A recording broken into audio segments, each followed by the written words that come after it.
Good morning, good evening, whatever time. So kindly check if my voice is audible. Check, check, check. Check 1, 2, 3. Am I audible? Yeah, thank you so much. Thank you, thank you. So as such,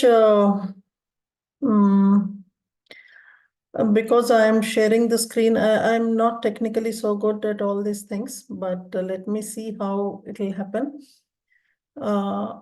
First of all, I'm very, very jubilant to see the paper. I hope all of you are also equally happy, jubilant to see the paper. Once again, UPSC had given me this immense joy. Every year I used to do it from the classroom. This time I'm doing from the Zoom session here. So first of all, those of you who have attended the exam today, who have attempted the exam today, I hope everything went fine. I still have not seen the second paper, only the first paper I have seen. Yeah, those of you who were there with me in the classroom till day before yesterday, I'm sure you also must be attending this particular session. A warm welcome to you. I mean, a brief couple of days of time itself looks very, lengthy and gloomy. Yeah, but then I think the paper must have given you that happiness. I also have to say at the outset that the regular kind of remarks that I make in your classroom, etc., that you should be able to link things, you should be able to apply the things while studying, while attempting to write the tests, etc. And as a routine thing, whatever recent conferences have been there, those conference related informations are also. So you want me to use the mic?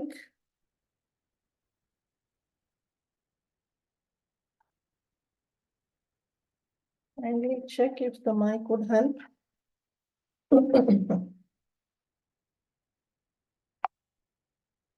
Is it okay now? Is it okay with the mic or? Okay, okay. Thank you. Yeah, great, great. The idea now is that each of the questions that we are going to take up, some brief structures we will be trying to write. And yeah, that's the basic objective. In between here and there, I will try to check the questions and queries if you have any. But as I start doing the paper, generally in this kind of a paper, I may not find much of time to, talk and discuss. Nevertheless, fine.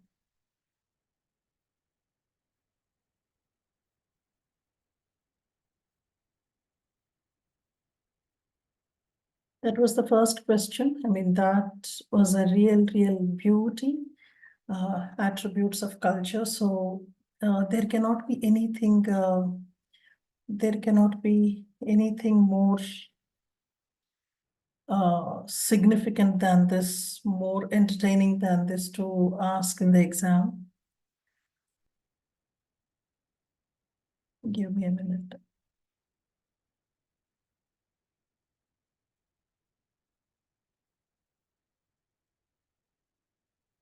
Yeah. As far as this question is concerned, attributes of culture, you would begin by mentioning Tyler's definition. So Tyler's definition, which encompasses a lot of things related to culture, and it is from there we get the attributes. So in the opening paragraph, you may mention this, that culture being the theme of anthropology, the attributes of culture give strength, the necessary strength and capability of anthropology to deal with various aspects of human life. Having said that, you may perhaps go to the definition given by Tyler, and then I'm trying to showcase some of the things to you so that it would help you in generating the necessary structure for the answer. Generally, I look at it as a culture which is learned in, which is a part of enculturation. This is what is we call, it is due to enculturation. And because of that, you see that several examples we may try to give, that may be Yanomami, that may be any other kind of community we are talking about. So in the enculturation process, culture gets to be learned by the members. Having said that, culture is also acquired in the sense that this is acculturation process. So this is another attribute of culture, acculturation process. And how exactly that happens could be, in a word or two can be examined by you. And then perhaps how culture is a shared entity. So one, you have through enculturation, through acculturation, and thirdly, through the process of sharing. Sharing that is between the members, and sharing may also happen vis-a-vis the other people in the group. And perhaps how exactly it is adaptive. So fourth category characteristic of culture is that it is adaptive to environment, adaptive to people, adaptive to technology. So perhaps based on how exactly you are moving from territory to territory, you make it adapted. So that is where you may perhaps add one comment that in the contemporary times it is much more significant that cultures have to be adaptive, primarily because the way things have been changing on the culture front, on the global polity related front. So from various aspects, we see that there is a necessity for adapting. And hence, in the culture studies of anthropology, we use a lot of these things. Namely, this perhaps you may be getting from your actual syllabus itself, that these are all various components that we try to study culture from. So this shows that I felt as if the examiner is trying to give the questions from the first chapter to the last. I mean, that's how it more or less went ahead. Let me give you another question here, the second one, that is Veeresh. हाँ बताइए Veeresh, can you please tell me what it is? If you have anything.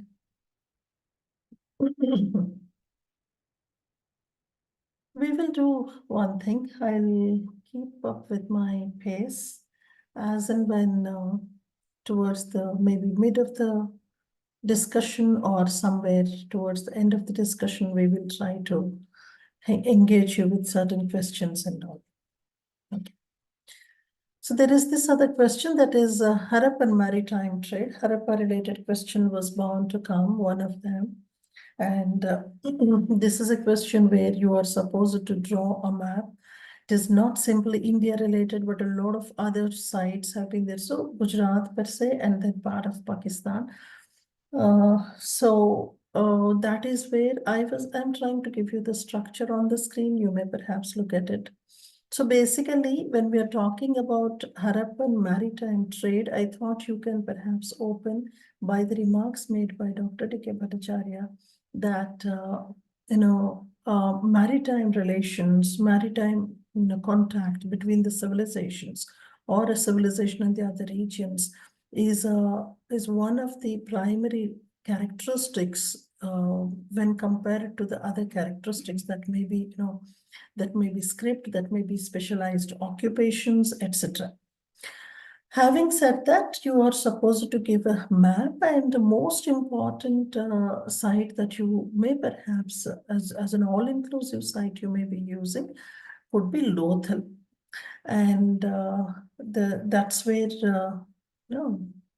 I was trying to use some of the pictures there, basically in Gujarat.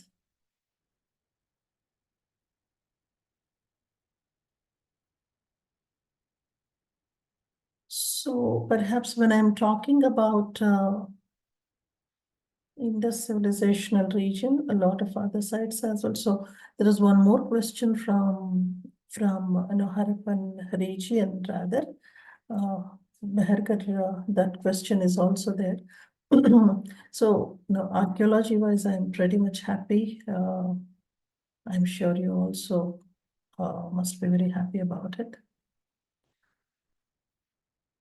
So, what I look for in this case is, see, when we talk about Lothal and other kind of sites, we will have to talk about not simply that we have the ship evidences, but we also have the evidences coming from different other regions of the world. So the kind of material evidences that may be pottery, that may be clothing evidences, that may be brick evidences.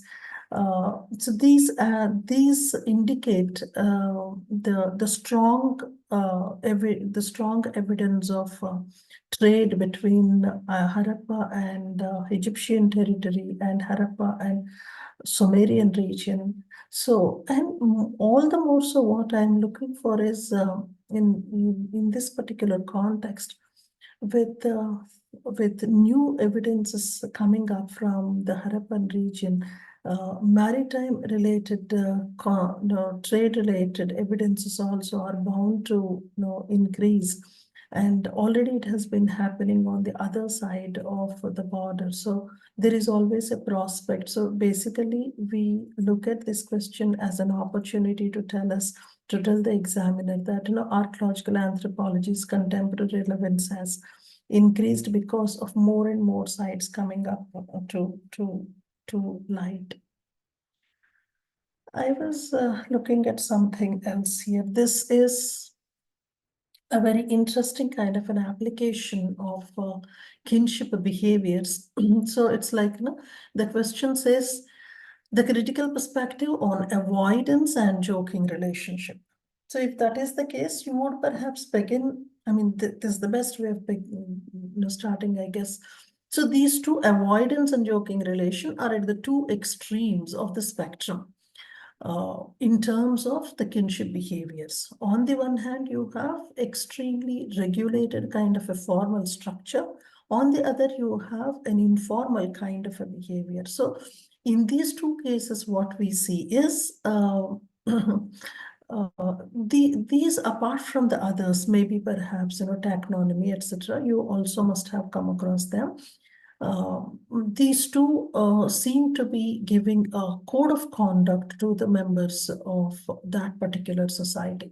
Having said that, we will have to give the basic meaning of these two terms. As you could see on the screen, I have mentioned that these are the two mechanisms as a part of enculturation we learn, and as a part of regulation of the individual, or as a mechanism of showing a respect or disrespect towards the uh, other members. But then when you're trying to explain, you may perhaps do them separately. What is avoidance? What are the major kinds, like avoiding to talk, to touch, etc., avoiding marital contact or sexual contact, verbal contact, etc. Whereas in the joking relationship, we may have a relationship between potential partners, or who may eventually emerge as the partners. So we see that these the cultures, any culture for that matter, is a combination of formal and informal ways of strengthening the kinship related ties. So, I mean, the regular examples you may perhaps give. You have the other question, that is lethal and sublethal genes. It is here that we are seeing the two smaller entities that are given in your syllabus, such as we perhaps go by defining the two terms, which are, which are difficult for the individual, for the organism to survive. Second one is which may be possible for the individual to survive and reproduce, unless it becomes dominant. So basically, you are trying to get here the lethal and sublethal gene definition you are trying to bring. And in the contemporary times, why exactly this is significant? Because of late we see the increasing publications coming up in applied physical anthropology to identify for example, the autosomal recessive ones, autosomal dominant characteristics, etc. It is in this sense all the more awareness that is being created on consanguinity. So basically, this question comes as a mechanism to highlight consanguinity related discussions that are going on in the discipline. So having said that, you should be defining and perhaps giving the kind of examples that you might be able to.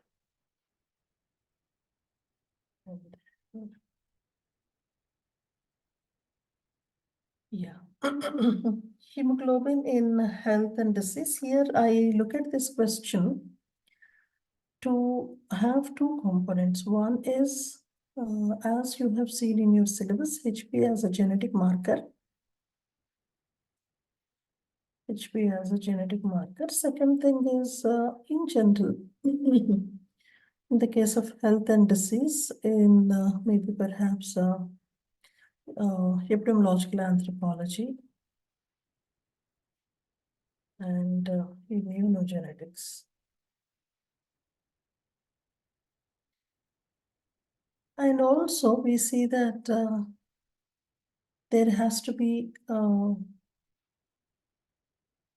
incorporation of gender element. We have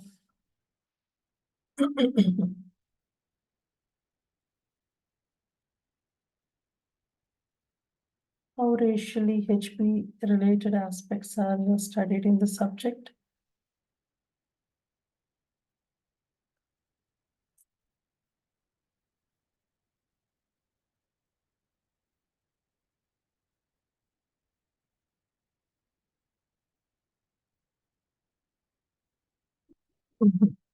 No. So HP as a genetic marker, here we need to be adding racial studies. There are popular studies of African Caucasoid races, etc. And also when it comes to health and disease, you may perhaps use the Indian examples as well, based on one, that is gender, second, based on the human growth pattern. And we should also be adding the third component. So this is the first one in health related aspect, gender and growth related aspects. And fourth one is based on the food taboos, and all this also to incorporate with the change in the culture and lifestyle, how the mechanisms of hemoglobinopathies have been affecting people. And that is where, as far as India is concerned, we have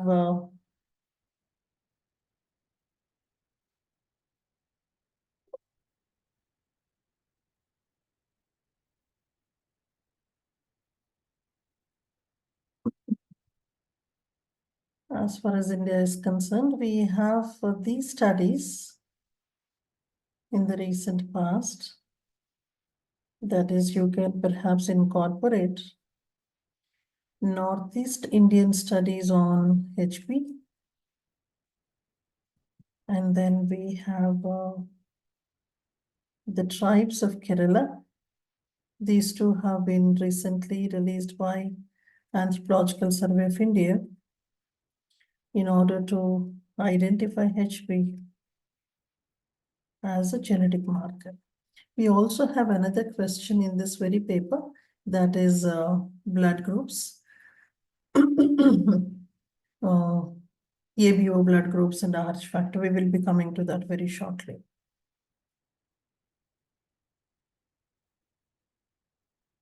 So basically here, you may perhaps also be adding the government's programs related to, uh, handling specific populations like the female gender in handling hemoglobin related conditions. I think tribe related programs can also be incorporated on that. Having said that, you have another this question that is historical particularism has a critical development to the classical evolutionism. So here, it is perhaps a direct question wherein you are trying to talk about Boasian critique of generalization. So basically, Boasian critique of generalization of classical evolutionism. From there, you are beginning your discussion. And how exactly he is trying to criticize them, whether that could be based on lack of maybe the fieldwork or the kind of armchair anthropologies, or maybe perhaps the Western way of looking at things. So basically, you are trying to give the critiques of Boas on classical evolutionism, whether it could be comparison, etc. Having said that, the second part of your question is basically to compare classical evolutionism with historical particularism. Meaning that in terms of one, that is approach that is approach in content, approach in research methodology. So sorry.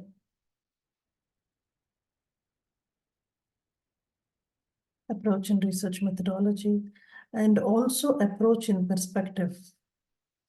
When I say approach in perspective, what I mean is whether you are writing from the insider's perspective or from the outsider's perspective. So incorporating these, so let me come back on this historical particularism as a critical development to the classical evolutionism. So your opening paragraph will be based on Boasian critique of generalization. And the first paragraph itself has to give what are the major distinguishing aspects that he criticized. Then you give the detailing of in terms of approach and content and perspective, how exactly they were different. And having said that,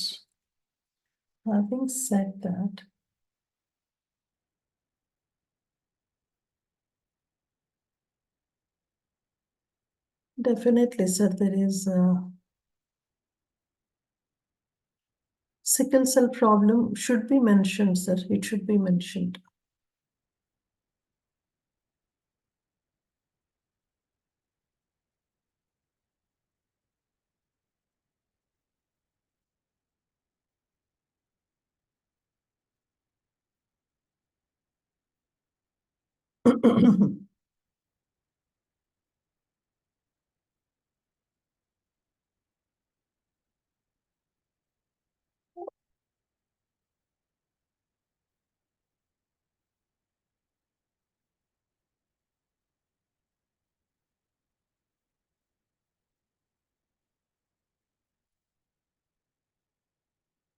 Having said this, you will have to bring in the differences in what we call how universal or unilinear evolution was criticized by Boas, that is historical particularism. So you are using two words there, history and particularism.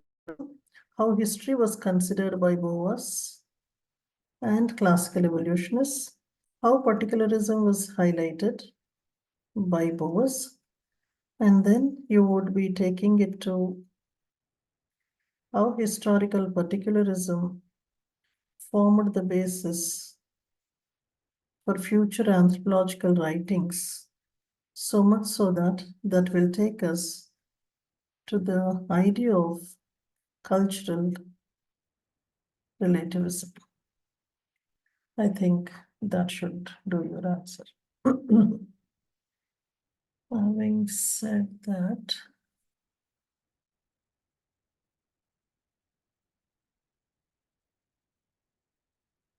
yeah, this is one other very beautiful question. That is, there's a spelling error there.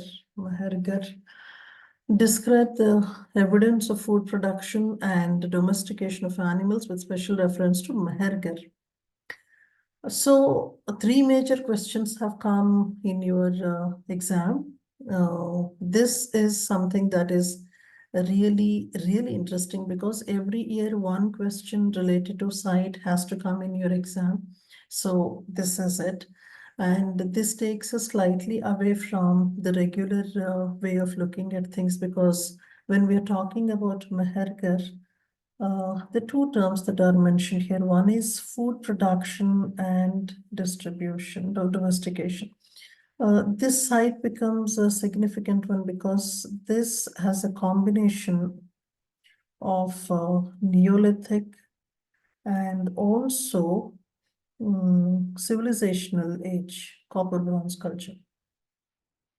So because it is a site-specific one, you would begin with its belonging to one particular cultural age, and also say you may perhaps give the site reference such as 6,500 to 7,000 BC, etc. And then in a single statement or so, you can perhaps write about what Neolithic and copper bronze evidences are there. Here, what becomes significant is Meherkar has those characteristics that are pre-script based copper bronze cultural characteristics. So, if at all you are giving that kind of an information, it would be better.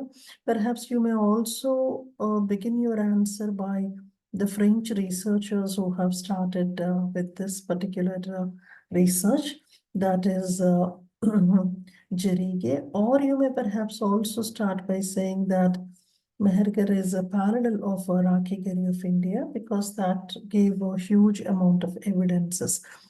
Having said that, I mean, randomly, I was trying to give the timelines, etc. So all these are actually a part of Mehergar's evolution, I mean, cultural evidence. So initially, it was thought to be a civilizational site, but later they found it to be Neolithic site as well. So what are the various characteristics of all this? Apart from this, it also becomes a significant thing to give you a map. So, if I'm summarizing the whole thing, you are beginning perhaps maybe with the map itself, you may begin.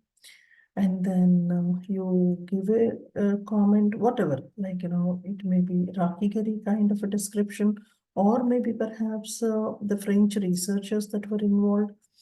Having said this, you would try to describe the phases and what you found in each phase, whether that is ceramic, agriculture, then you have, a different phase. I mean, I would really love the student if you are giving under each of the phases, what are the evidences that you are finding, rather than trying to generalize. I know, see, one thing you have to remember here is, sir, you don't try to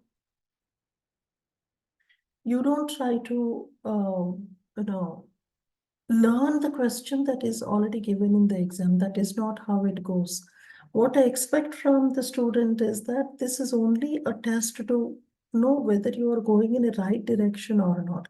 As far as your next exam is concerned, the 2025 exam is concerned, at that point of time, whatever is significant, those questions and all you should be learning, etc. As far as basic structure is concerned, I am trying to give this. So those of you who are hearing me for the first time, I guess you can perhaps understand the structures. As far as the others are concerned, this is an additional opportunity that you are getting. And as we go into the next year's references, you will anyway be given. But now, yeah. And Mehrigar's research from 2020 onwards, they have upgraded the kind of work that they are trying to do. So it's like, the entire Southern Asian continent has geared up to identify newer cultural references, new sites, and new finds, etc. Maybe they are, that could be one way of saying things.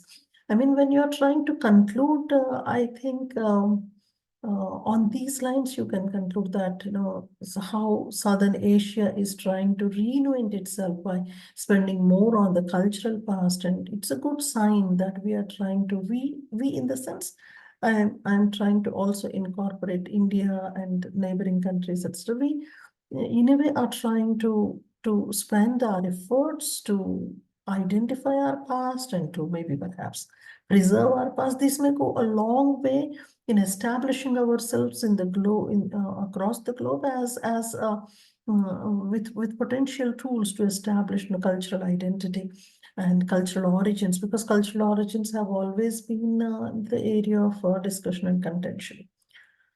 So I think that could be the way of mentioning. And yeah, this is one other interesting question that has come up, from, this is a question that directly deals with non-communicable diseases. So whatever United Nations goals on non-communicable diseases, because that has come to, 2025 being the goal. That is where we are trying to actually, see a question here. Critically comment on the lifestyle diseases and their impact.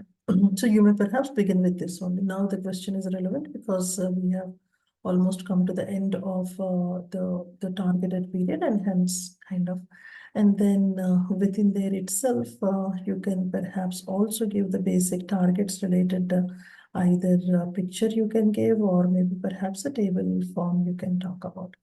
And an extension of this would be that how UN had divided these lifestyle diseases into 4 categories, and how these what are the dilemmas related to these 4 categories. When I say dilemmas related to these 4 categories, one may be, the elitistic dilemma, or maybe perhaps androcentric dilemma, or maybe perhaps you talk about West versus East kind of a dilemma. So these are the 3 entities that have been molding the way global communities are trying to deal with non-communicable diseases or interactive diseases now. So an elaboration of those 4 entities can happen, like, you have the element of obesity, or perhaps, hypertension, and, kind of alcoholism related conditions. You may perhaps have smoking related conditions. So these 4 can be elaborated as an impact on human health. So here you may also talk about these becoming what we call a secular trend. They are becoming a secular trend, and hence governments across the world have been considering dealing with them through the policies and programs as an important mechanism.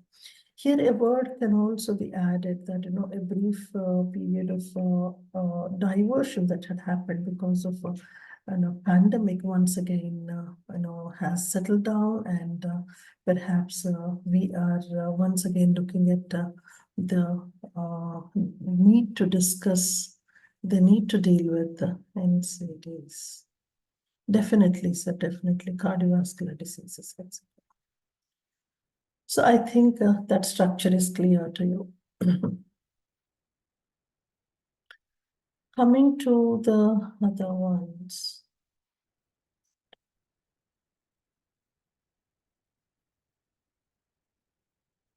What is meant by carried out and how does it analyze? How its analysis help in diagnosis? Yeah.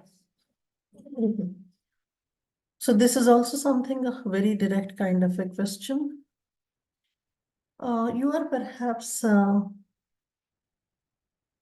You may perhaps begin this answer by mentioning why study of chromosomal aberrations and karyotype important in anthropology.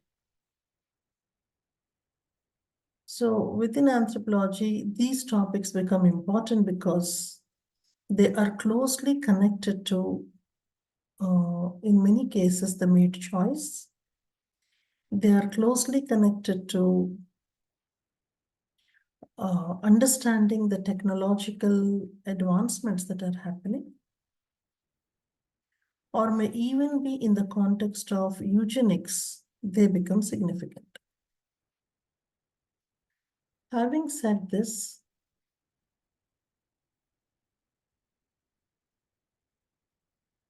hereditary diseases, no, sir. Hereditary diseases, we are not, we are, obesity maybe to a certain extent, yeah. But generally, we are talking about the lifestyle diseases.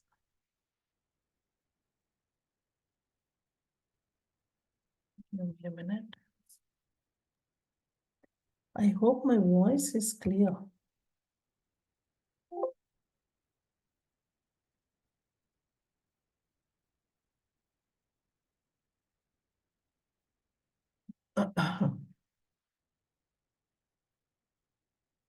Most welcome, Aditi. थोड़ा सा throat ठीक नहीं लग रहा. Yeah, we were here. I was saying that in the opening statement, you may perhaps begin by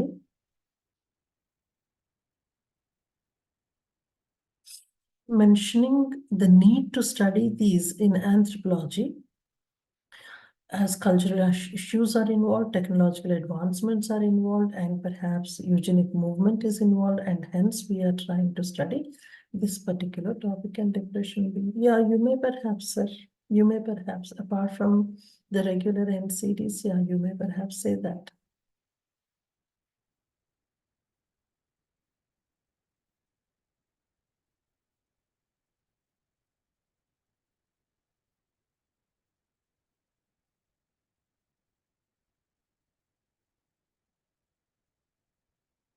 No, sir.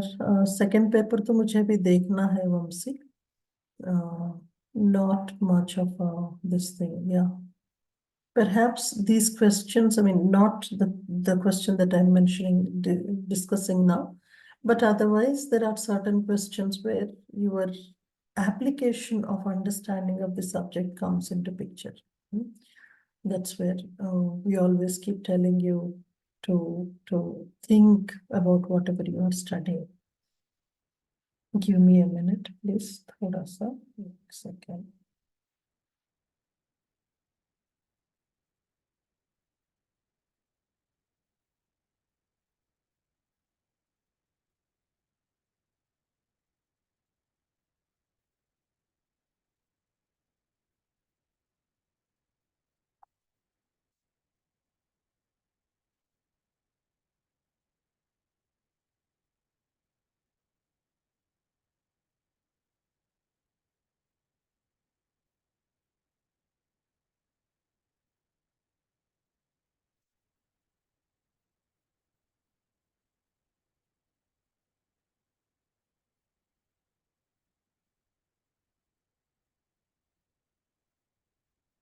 Can you hear me?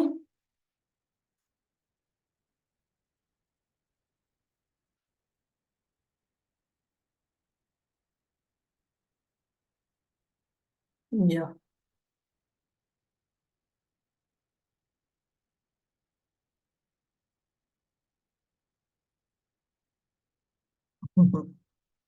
Cute. So let us go ahead.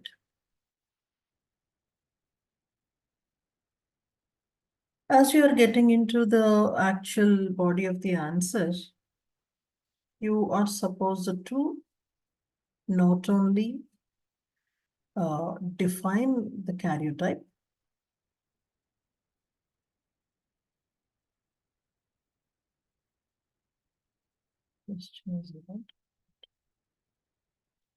not only define the karyotype, you may perhaps give a brief way of preparing the karyotype. So this preparing the karyotype may not take more than 50 words or so. So that should, I think, be fine. And maybe perhaps a brief karyotype picture. I do not know whether it is possible to draw the whole thing, but see, because in the preparation, I also need the student to write chromosomal banding, because it is not simply the numerical kind of differences, but banding was differences are also important. So having said that, when you are defining, a brief idea can be given about how you are preparing the karyotype, and then the utility of it. When I say utility, I am trying to look at one that is numerical abnormality you can find. You can give the examples there. Secondly, structural abnormalities also. Numerical structural abnormalities. And I think the paper has come, na? Second paper शायद आया है. Last में देखते हैं इसके बाद. Thirdly, we also can see at the level of banding, any kind of issues are there. And because of these, you may perhaps, the utility wise, there can be utility in genetic counseling. So here, do not forget to give the different kinds of kind of abnormalities that you may find. Do not hesitate to give as many as possible, such as in structural aberrations, maybe 4 or 5 different varieties, and for each variety, you may perhaps give each condition there, even in the case of numerical also. And the other kind of a categorization you may make is maybe autosomal aberrations and sex chromosomal aberrations, whichever you feel comfortable at. And third thing, I also want you to incorporate somewhere, maybe perhaps somewhere in between, is how are you sourcing, from where you are sourcing the genetic material to study. Is it from the fetus? Is it from the umbilical cord? Is it from, if at all you would want to collect for the karyotype, the sourcing of the material from the adult member or the proband, whoever it is. So sourcing also might be a significant element, because based on the sourcing, you are actually trying to link it with genetic counseling. If it is fetal issues are there, or at the gamete level issues are there, you may perhaps be able to take a decision based on the genetic counseling. Another question also has come on stages of genetic counseling that was expected last year also.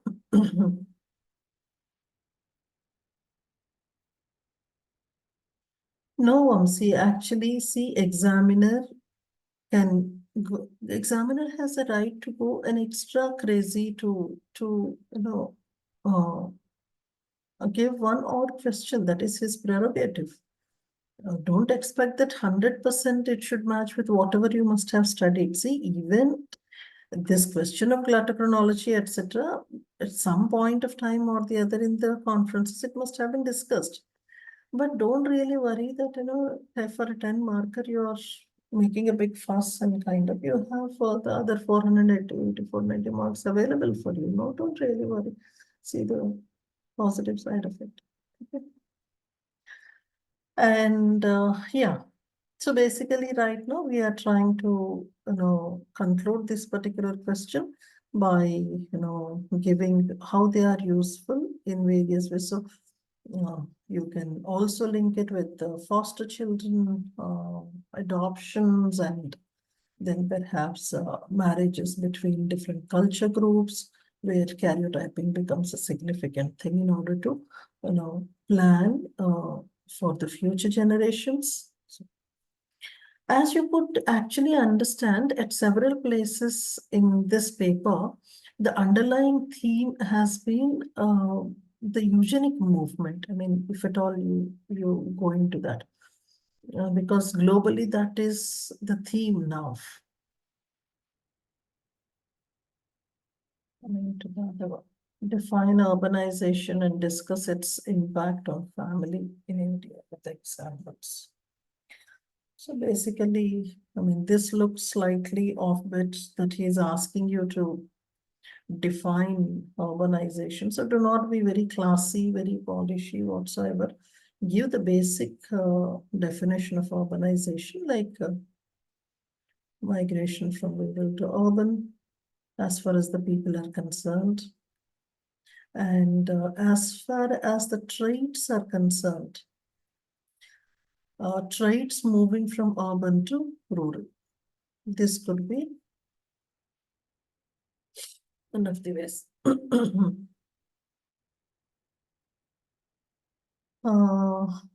And then you can talk about the percentage urban population in India, because the question is especially for India. I always say this to the student that do not expect the examiner to give a question related to paper two in paper two only and paper one related on paper one only. I don't think that that goes well. That was not going well for the last couple of years. I mean, you must have got a hint of that.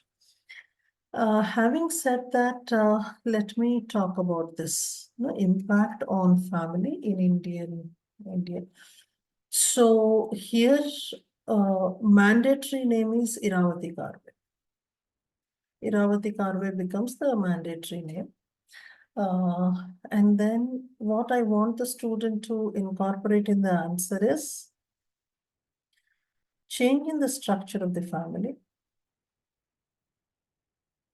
And change in its functions.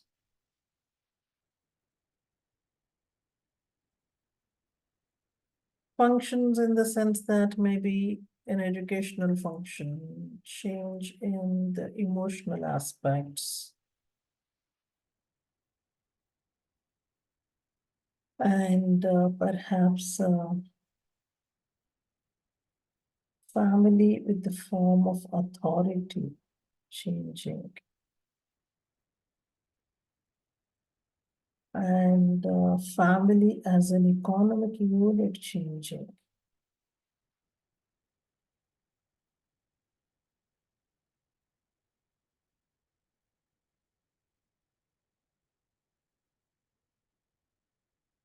This question is a mainstream related question, Vamsi, so I think we will have to keep it there. Okay. Ample of information actually comes up with the mainstream only. When I'm talking about authority, etc., so this is one part, structure, function, forms. I'm not elaborating on this. But then there is something interesting here. How demographic shift has occurred in the family, maybe in terms of a size. And as far as economics is concerned, this also is coterminous with the feminist movement, as well as female whose involvement in the economics is more than prominent. Yeah.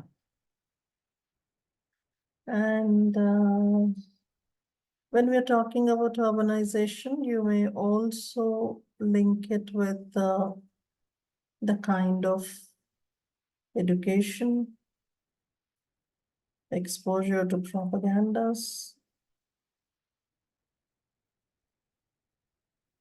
kind of. And then how consumerism has entered. This is all the theme of Iravati Karve.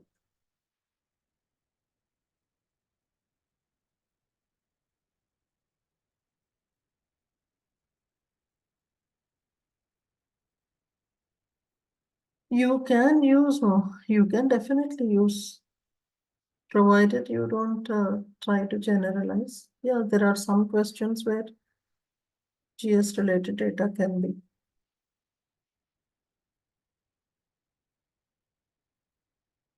You can add Sai Kiran. You can add culture core as an application here. Definitely you can add.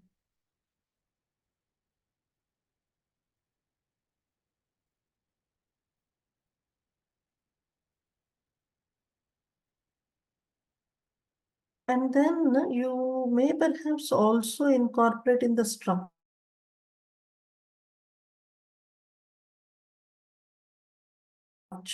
uh, how things have changed now. Monogamous marriage-based families, and then to live in relationships, kind of families, single parent families. So all that discussion actually comes up there.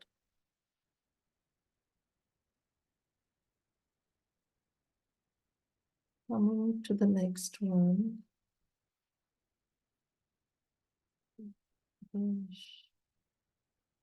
Basically speaking, as far as India is concerned, we see Iravati Karves as the most authentic study. Uh, we do have writings on live-in relationships, etc., but we don't attribute to particular thinker or writer as of now. So you may perhaps give them in a general plane. Coming to the other ones, that is fieldwork in anthropological research.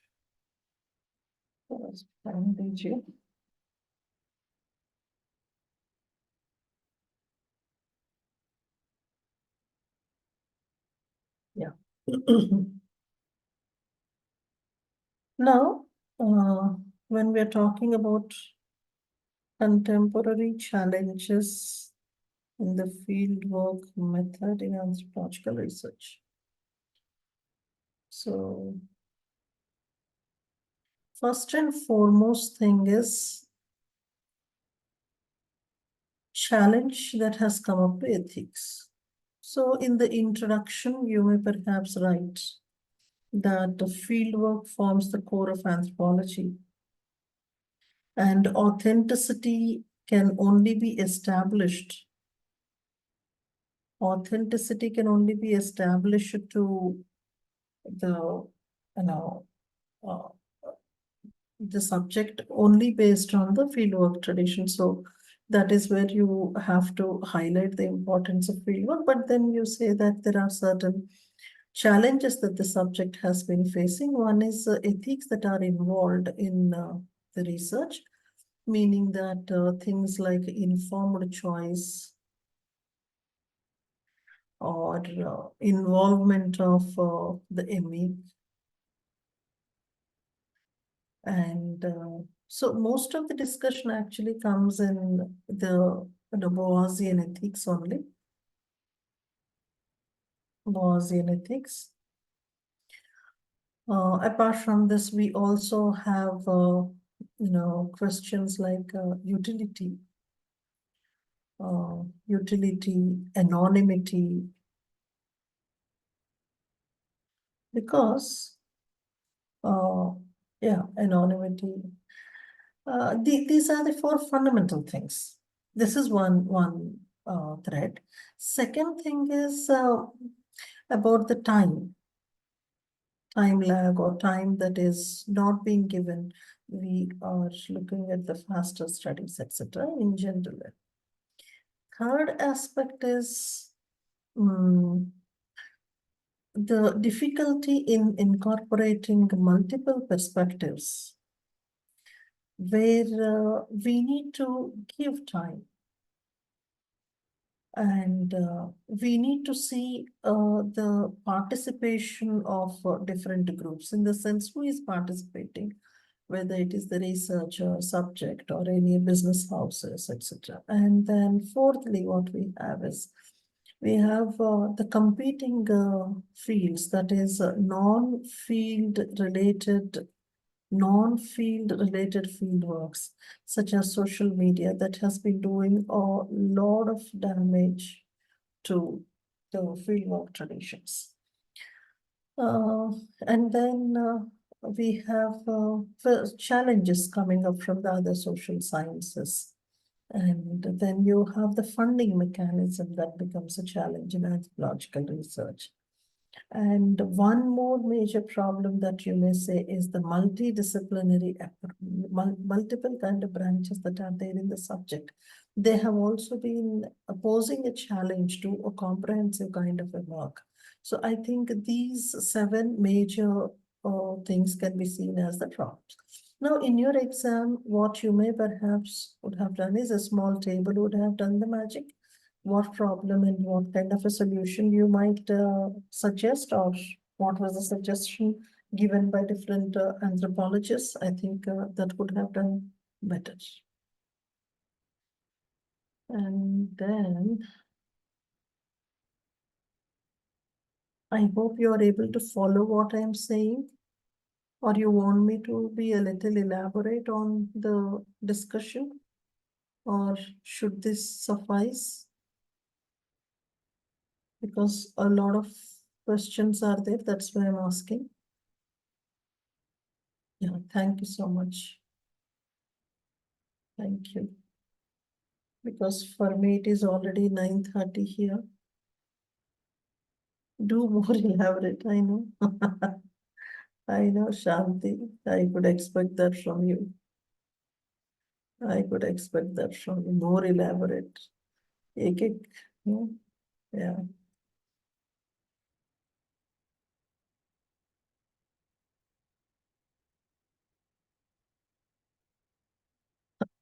The next question. Social media damaging in the sense, I was trying to look at this because we need faster kind of a studies to happen. Even ethnographers are trying to depend on the perhaps tertiary sources to cut short the things, cut short the research. It's like, field walking to the table and trying to indulge into the regular field work. I hope that is clear. Let me come to the other one, namely, discuss the characteristics of psychological types. Okay, psychological types in the cultures. Okay, basically, sir, this is nothing but a question related to special geniuses. The idea of special genius. It's a straightforward question. She brought in the special genius concept, which to show that personality influences culture. So what all societies that she must have dealt with? Zuni,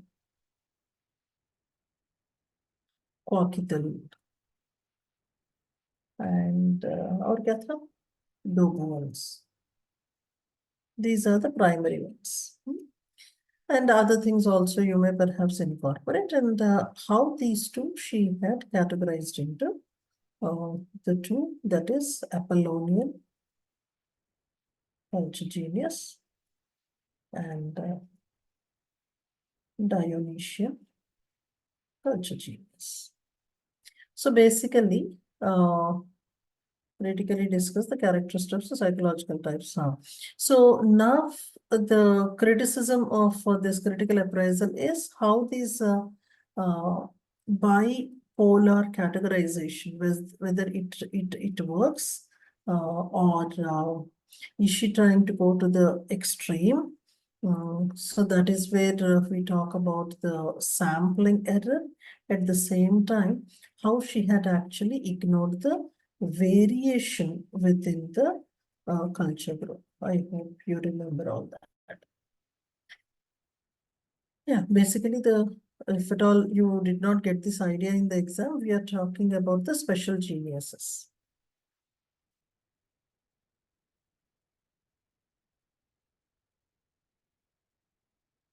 Definitely, Vaibhav, definitely. I try doing that. Now, here in this particular case of Ruth Benedict, what one should be looking at is there is no criticism of this, namely, personality influences culture. But then the special geniuses argument, this looks to be like, mm, the same Levi Strauss mental structure. There are intermediate ones to be categorized. Nevertheless, no, her concept of culture complexes is still of utility to us. All the facts you are supposed to incorporate, so there is no shortcut about it. Yes, that is right. That is right. Apache way. That's right.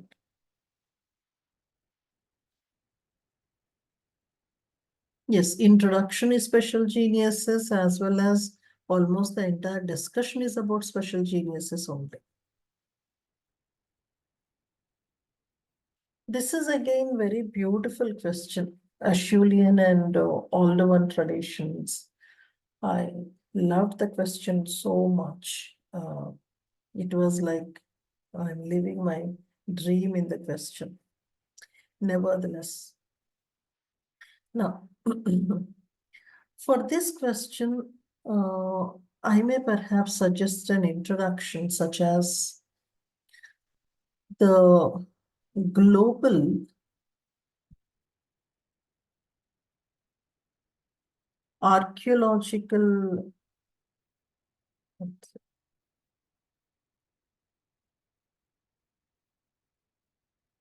the global archaeological uh, evidences or global archaeological phenomena are extended to India through this description of material culture. And such a terminology being extended to Indian cultures, it actually shows that India and Indian cultural past has been accepted by the global community. So that gives the strength to Indian archaeology in the context of not having enough of skeletal evidences and human biofacts, etc. I think that can form your introduction. Having said that, you would define the terminologies or write the meaning of the terminologies, Acheulean and Oldowan, which uh, tools are actually part of it. So hand access and chopper tools, etc. And then flake tools, hand access, chopper chopping tools. Now, having defined these two terms, what you are supposed to look for is the site evidences. Say, for example, you have sites like Sohan Valley or sites in the Southern Indian category or sites in the Eastern Indian category. So in these two cases, what becomes essential for you is a map. In a single map, you can perhaps write which are the sites of Acheulean and which are the Oldowan sites. And yeah, you would perhaps give, if possible, the pictures of the tools and uh, talk about the difficulty in confirming both the categories, whether it is Neolithic or otherwise, but then end your story by mentioning that these are the kind of evidences that give a higher stage to Indian archaeology.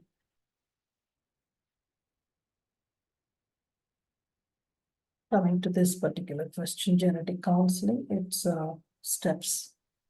So basically, we look at genetic counseling as a tool, as an advancement over genetic screening. So your answer has to incorporate genetic screening and genetic counseling. Say that these two go hand in hand, and genetic counselor mostly depends on the genetic screening related results, which is ultimately to handle any kind of genetic abnormalities or advices one seeks well before the marriage or adoption or childbirth, etc.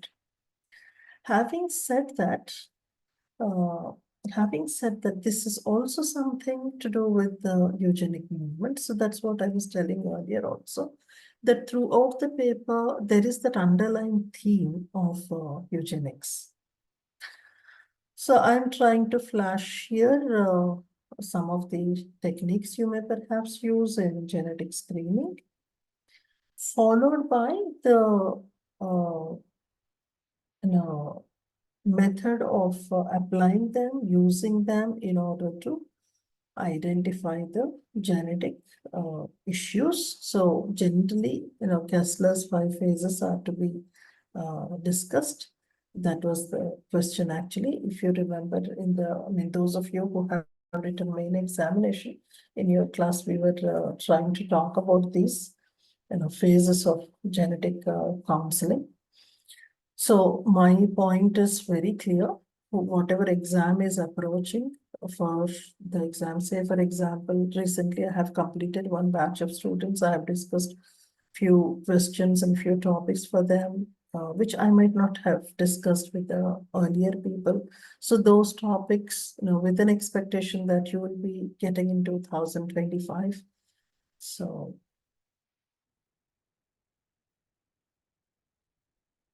Vamsi, I really do not know about this. You should be talking to them. अगर हो गया तो अभी एक बार सुनो तो ये बहुत है यार. यूट्यूब में कौन बैठ के सुनेगा? I don't think people would want to hear me again on the YouTube. मुझे तो पता नहीं actually. I'm sorry about it. Yeah, these 5 stages you can elaborate, and you may perhaps conclude with the utility of genetic counseling.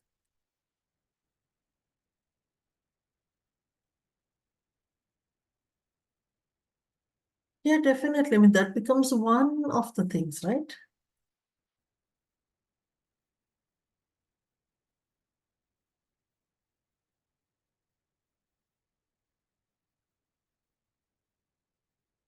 This is a very beautiful question, chronometric dating. So those of you who were there in our intensive batch last time, we were trying to write an answer on this. Some of you have written very beautiful answers also on this. So in a nutshell, chronometric is nothing but absolute dating methods. And I'll just try to see if I can get one. I was seeing the other day, I think yesterday, I guess I was seeing one script of that kind. I must have kept it for you.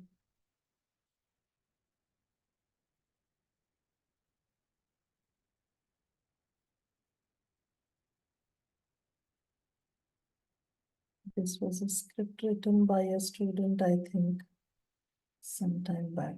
2020 वाले batch की थी बच्ची, या June 2020 वाली.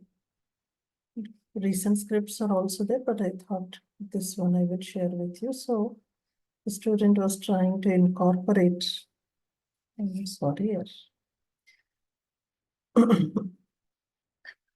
student was trying to incorporate these in the table. ये table अच्छा लगा, so I thought I would share this kind of a writing with you.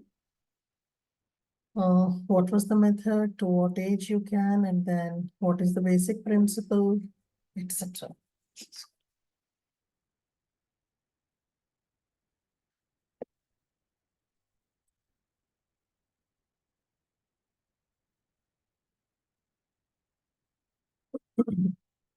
I think that will do.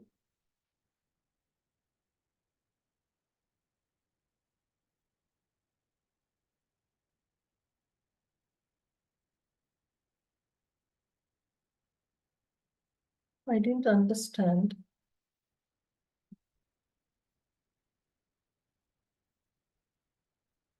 मुझे तो पता नहीं श्रीकांत, साई किरण। प्रेजेंटेशन यानी ये आंसर बोल रहे हो या फिर you are telling me what I am trying to show in the PPT? हो सकता है थोड़ा सा इंटरनेट का इश्यू हो, शायद इंटरनेट का इश्यू हो। I really do not know. If there is a problem I think everybody should have the problem, है ना? थैंक यू शांति ठक्खली। सो ठीक है ना, आई मीन ये वाला यूट्यूब पे वगैरह तो मैं सोच नहीं रही थी यार, क्योंकि ये तो बहुत ही क्लोज्ड कंटेंट बेस्ड है ना, so I really don't no.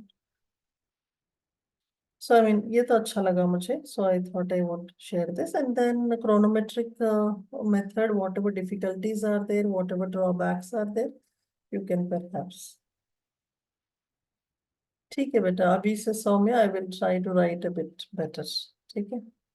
Generally I don't bother about my handwriting because my exam नहीं लिख रही हूँ, आप लोग लिख रहे हो, बट या ठीक है, I try doing what ever. चलिए। तो ये क्वेश्चन तो हो गया। अच्छा अच्छा, ठीक है। चलो यार, मुझे डिस्टर्ब मत करो, don't divert, let me stick to the work here. या कल्चरल रिलेवेंस ऑफ कोला। अभी तो it is already 9:45 for me at my place, तो शायद लगा अभी 1-1.5 घंटा तो और लगेगा हमको पूरा करने में। सो आई थिंक ना, अभी बहुत टाइम लगेगा। तो जस्ट रिलैक्स। अगर आप में से कोई देर से ज्वाइन किए हैं तो stay till the end, and if at all you have joined in the beginning, also stay till the end। कुछ समझ आता है तो अच्छा है, समझ नहीं आता है तो और भी अच्छा है। Cultural relevance of Kula. Basically, we are talking about an economic exchange here, right? We are talking about an economic exchange.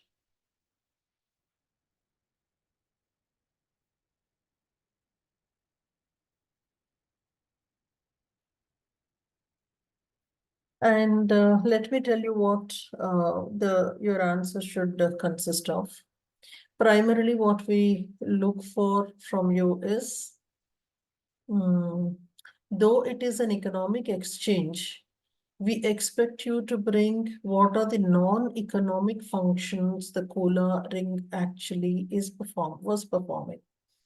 So it may be the kind of strong we feeling among the people, and exchange of cultures and traditions, and maybe perhaps uh, you know we see that in the contemporary times how Kula has been useful in codifying the culture, preserving the culture, kind of. So basically, your answer should initially mention that Kula is an economic exchange. Nevertheless, this is a system that has been preserving the cultural relations and has been preserving the cultural wealth of that particular region.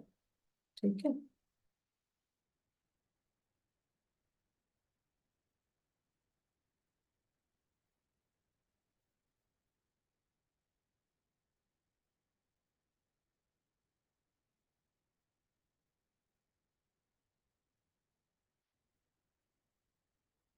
And then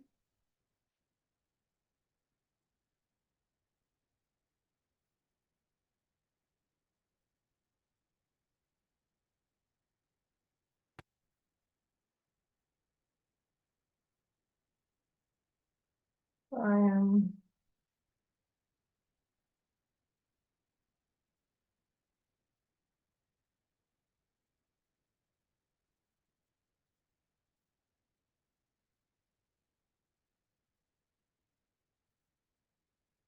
Am I audible to you people? Nothing actually is moving here, so.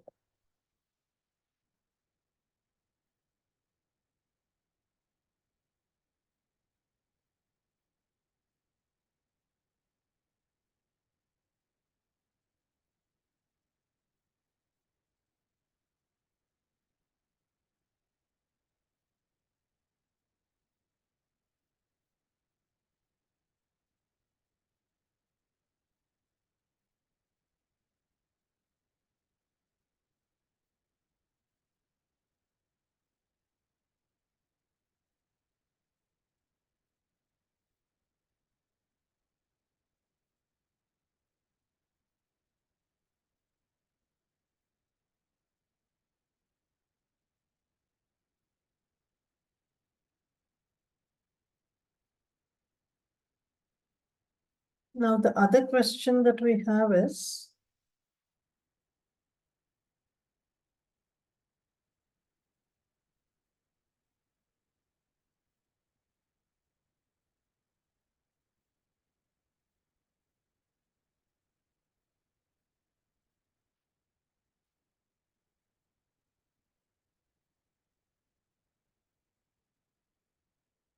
hello, hello. Sir ఇది నా screen కనబడుతుందా? Actually నాకు నా ఇది hang అయిపోయింది sir, struck అయిపోయింది. Struck అయిపోయింది నాది, హ్యాంగ్ అయిపోయింది సిస్టమ్. నా సిస్టమ్ హ్యాంగ్ అయిపోయింది.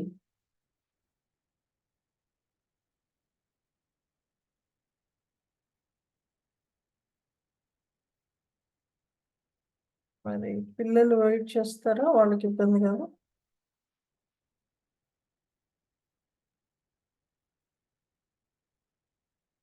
ఆ? ఏంటి?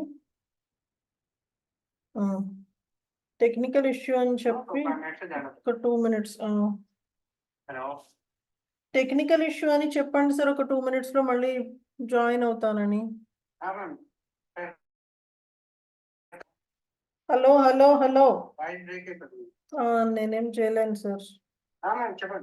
నేనేం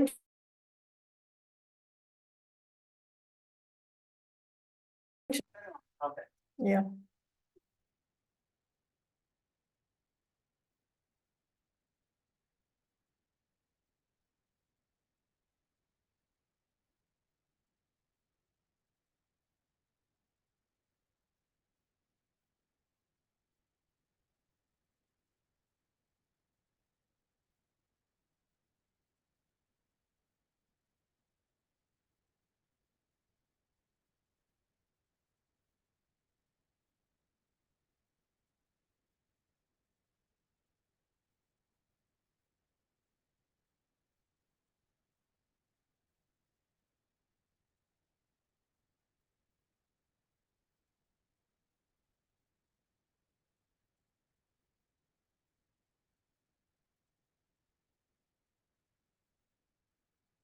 Am I audible?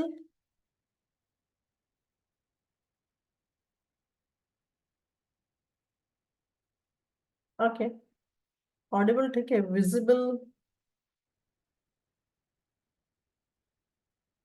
because yeah. Sir ఒకసారి చెక్ చేసుకోండి, మీకు ఓకేనా? Can I continue without giving a break? Yeah. See friends, if at all there is some glitch in the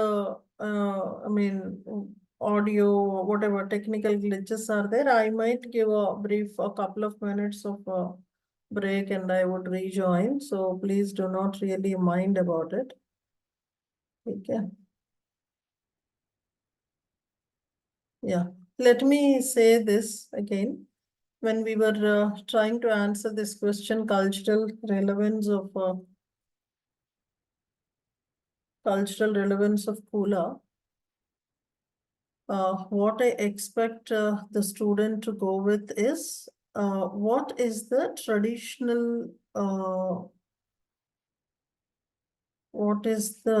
traditional function Kula actually performs in terms of economics.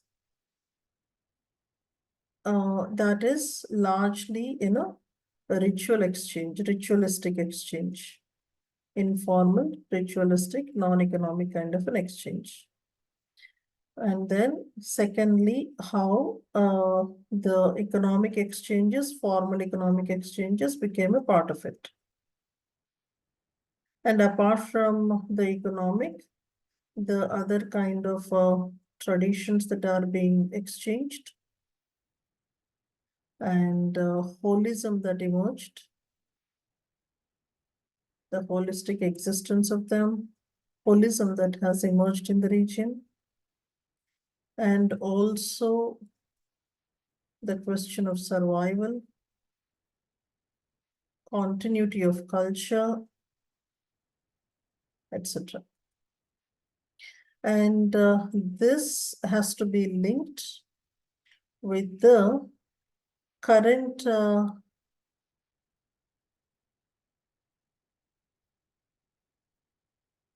requirement, with the current utility of the Kula, in the sense that, as you must have read elsewhere, in the contemporary global trade in the region. So whatever traditional trade routes are there, those are being used in the global trade in that particular region. So it is in that sense, I think it should be. Yeah, thank you so much.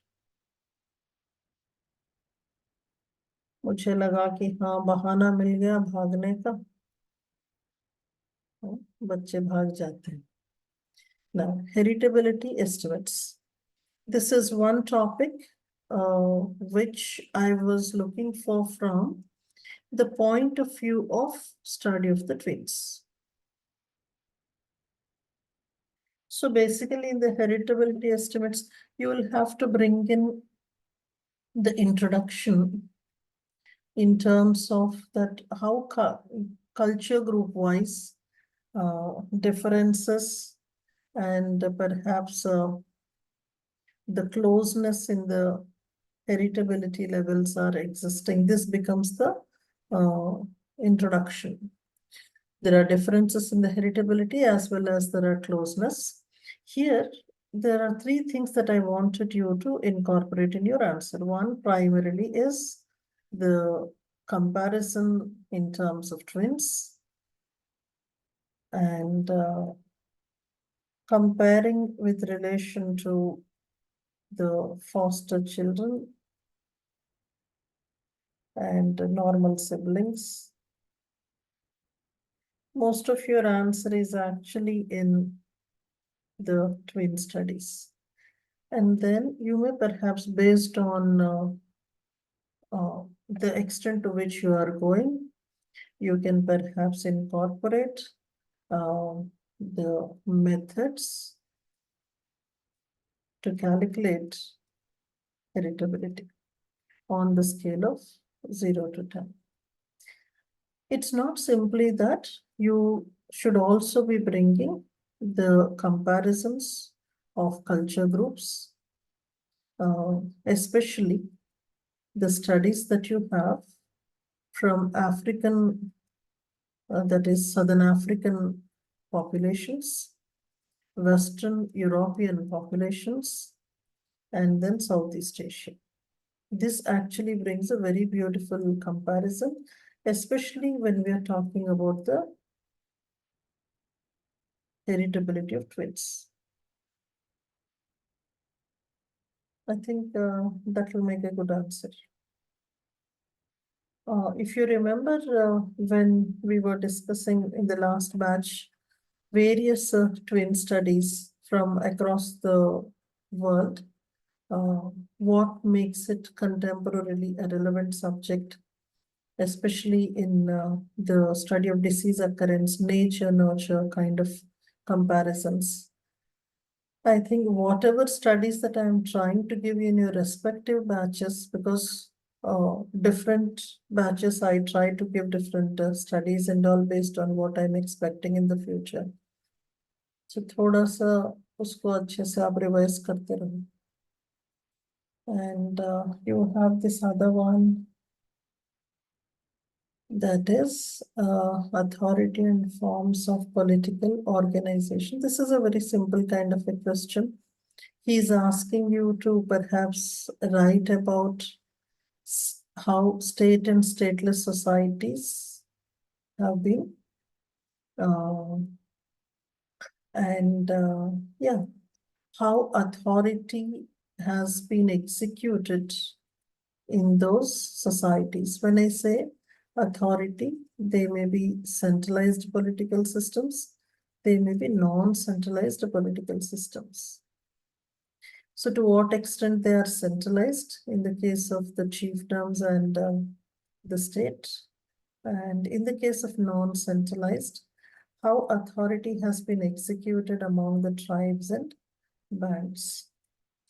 Here, the underlying theme is an evolution from what we call, non-authoritative leadership to an authoritarian leader. Non-authoritarian leader to authoritarian leader. That's what is the evolution that we are trying to explain. And this you try to bring in coterminous with the evolution of economic systems. Coterminous with evolution of economic systems. So, yeah, I think you must have got it. It is a 150-word answer. You are trying to make a mention that forms of authority, forms of political systems and authority, they go hand in hand. And authority can be centralized or non-centralized. That is how it is categorized. How the leaders have been. So what is the power of the led vis-a-vis that of the leaders? And how the evolution of economic systems was coterminous with this.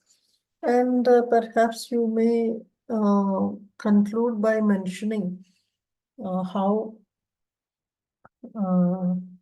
the non-state entities have been captured and amalgamated into the state entities in the contemporary times, and how almost the entire set of state the tribal entities or non-state entities have lost their political identity. Yeah, I think that could be the conclusion you may make. And then,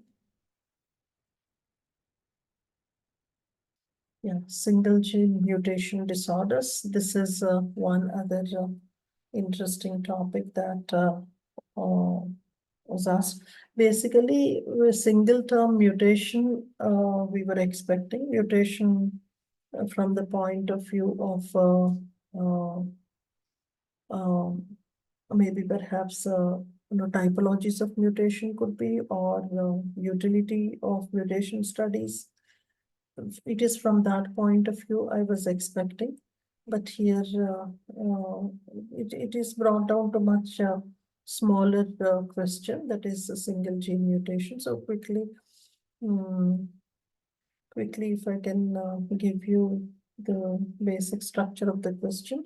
You may perhaps begin by mentioning the definition of single gene disorders, which can be categorized into different versions. They may be point mutations or nonsense mutation use kind of a thing. So this could be one kind of a categorization that you might give.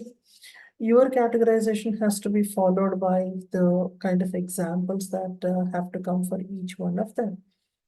And then you talk about how single and multiple gene disorders differ from one another. Followed by, you may perhaps close uh, uh, by genetic correction um, and genetic recombination or genetic engineering. I think that should be the way. But then your answer must incorporate the distinction between multiple gene disorders as well as this thing. And also, I would want you to incorporate mosaicism as a part of single gene disorders. It may not be the no a single gene alone, but in several cases, mosaicism-based genetic disorders are also categorized into single gene disorders. So I think that should also be a part of it. And this is one other question. This is a big question that was asked. I think many of you must have answered it. ये थकने वाला question है actually, because it's a highly comprehensive kind of a thing that is given. So you may perhaps begin यहाँ पर जो statement है, how does it fit in the human evolutionary line? So with that you can start that, Homo erectus has been accepted by most of the paleontologists as a definite human ancestor. And perhaps you may start by this also, that it is the most widely distributed hominin fossil. So it calls for a map. Most of you must have drawn the map. And mark the variants, the three variants, African, Asian, and perhaps European. And then general physical features you should be, for each of them, you write different sites again. You talk about the general physical features. So when we talk about the physical features, most often you talk about the general physical features of erectus, and then any specific differences are there among the members with them. If at all, like Heidelbergensis have certain special characteristics, kind of. And then based on this, you are trying to fit in various evolutionary pictures you will draw, evolutionary or phylogenetic pictures. So the whole lot of phylogenetic pictures you must have learned, some of them such as habilis-based models or, kind of mm,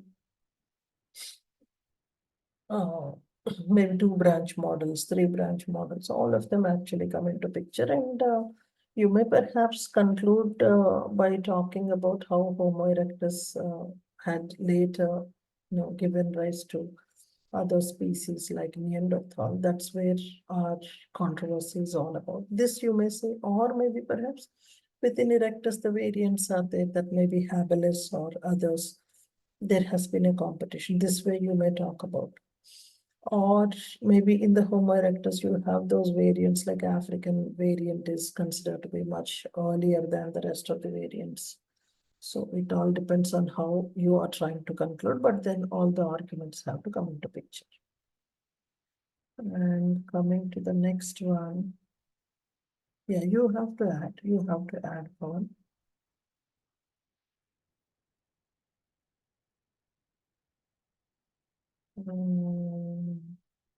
Applications. Yes, so this question can be answered in two ways. One may be based on the branches. That suits well, actually. Branches of forensic anthropology. Second thing may be based on the utility directly. Most of the people go with this, must have gone with this. It's better we go with this. Nevertheless, you are supposed to have your introduction.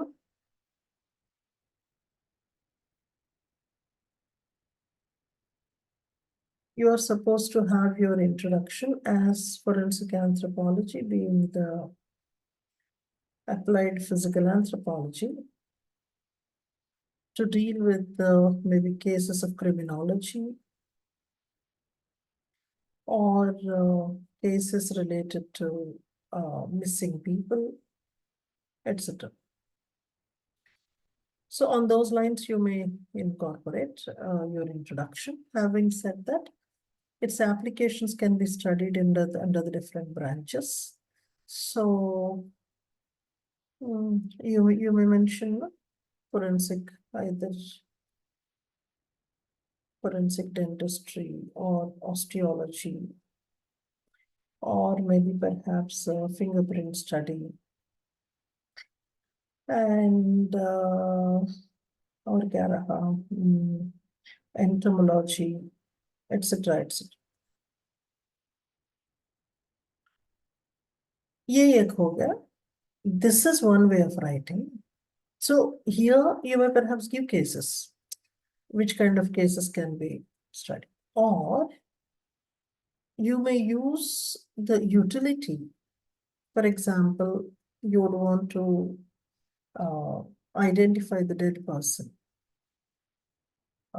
And then perhaps you would want to know the reason for death. Or you would want to study the time of death. Or you would want to confirm the individual identity. So if this is what you are trying to do, based on these, you can incorporate the branches, right? Just like reasons हो गए, reason if at all it is strangulation, or giving some kind of a high dosage substance, etc. So you can see that forensic, or the disease you would want to identify, forensic pathology kind of things.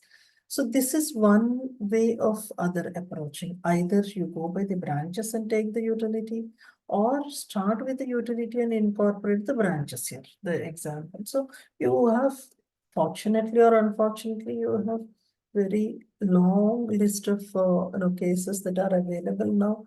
For each of them, you can give one current case study and make your answer beautiful.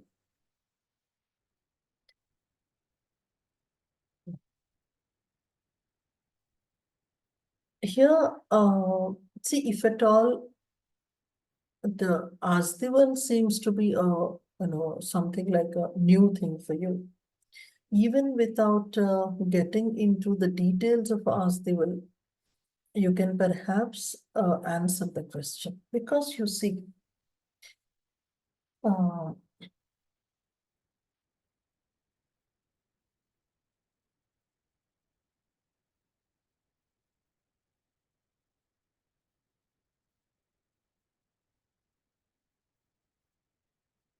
yeah.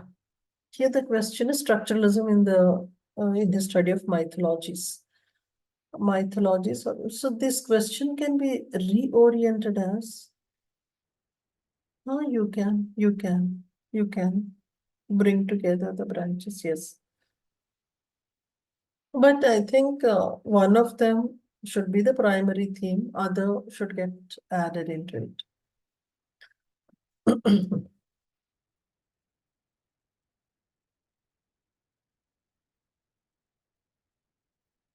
Yeah. I was mentioning this. In this question, this can be categorized, or this can be redefined into Levi-Strauss' study of myths, structural study of myths. For structural study of myths, whatever explanation that you're trying to give, that is based on his study among various societies, including the myth of Simshian. Here what happens? He defined myths. So you can perhaps begin by saying this, Levi-Strauss' study of mythologies was an extension of his mental structures model, and his binary opposition model. His binary opposition model. Take it. Having said that, you may perhaps talk about how he defined myth. And then how exactly he was trying to add the utility-based study. I mean, this looks interesting though. Though he's a structuralist, he's trying to use the utility. And then he would see the myth as something that is a universal phenomena, universal mental phenomena. And what exactly one can study from the myths of a culture group, the mental structures and fantasies, etc. How he was trying to bring the global themes together in the study of myths. Some of the examples you may perhaps talk about. So basically, here we see that he was trying to look at the Tsimshian myth as an execution of good and bad, or in order to picturize the social drama. So later at some other place, you have seen social drama in the cultural studies. So interestingly, in this exam, two people have come from the French anthropology. Derrida had come, that is from, you know, uh, what we call postmodern, and Levi Strauss also. So basically here you are trying to elaborate on how mental structures as well as the understanding of the myth are brought together by him. And through myths, he was trying to explain how people, identify what is right and what is wrong. And myths actually form the foundation of any culture group, enculturation process. So ये सारा हो गया.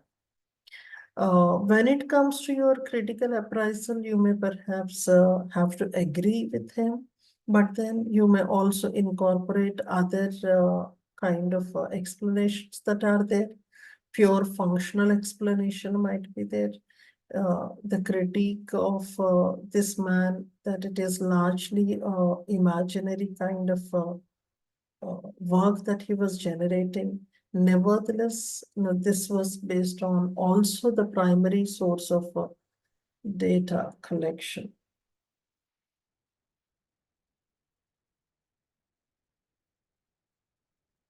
Vaibhav, as I was saying, इस तरह से एक आध question के पीछे आप मत भागिए. Application wise you can.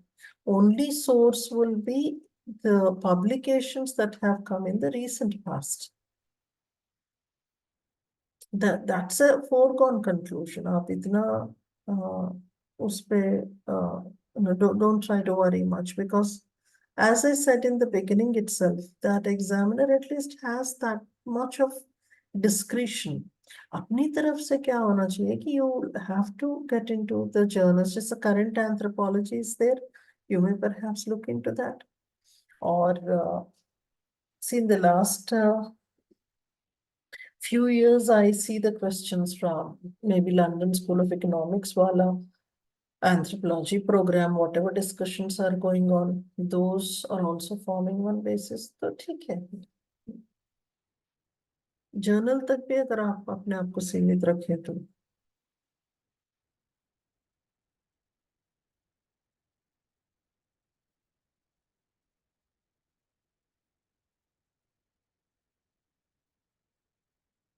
Library जाइए वैभव.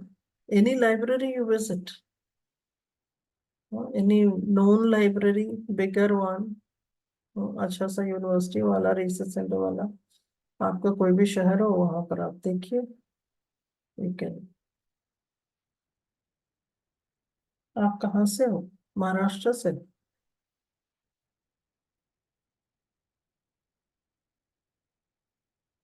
हम्म. तो आप तो पुणे में जा सकते हो. पुणे है, नागपुर है ना? पुणे यूनिवर्सिटी जा सकते हो. या, महाराष्ट्र में तो बहुत सारा एंथ्रोपा है तो.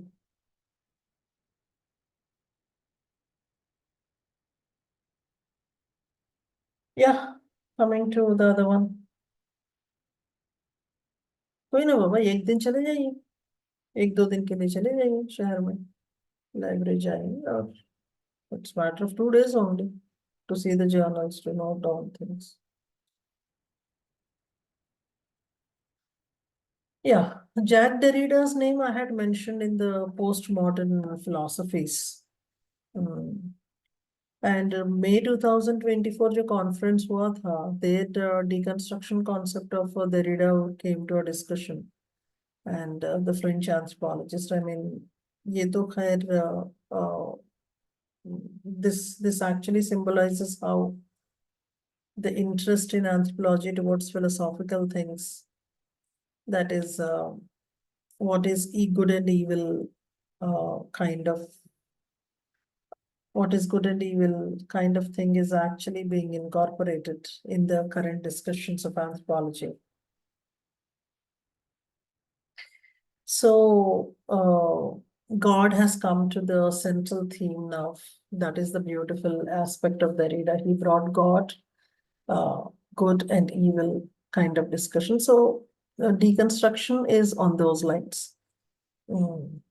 So you can actually go back to that conference of May 2024 and check. ऐसे तो अभी होने वाले हैं. This year there are many more such things to come. And as far as IC 2025 paper is concerned, जहाँ तक मेरा ख्याल है, a lot of God related things have to come in. ये तो शुरुआत ही है. I feel good that whoever is there challenging the existence of God, etc.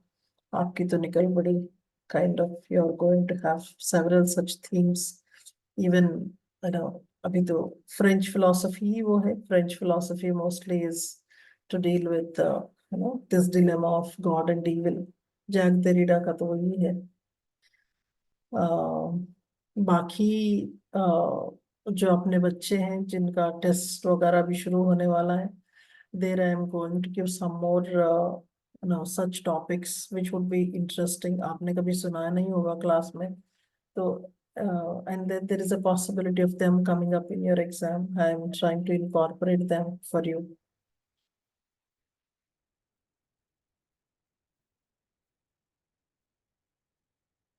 थोड़े और क्वेश्चंस हैं बेटा, don't really worry.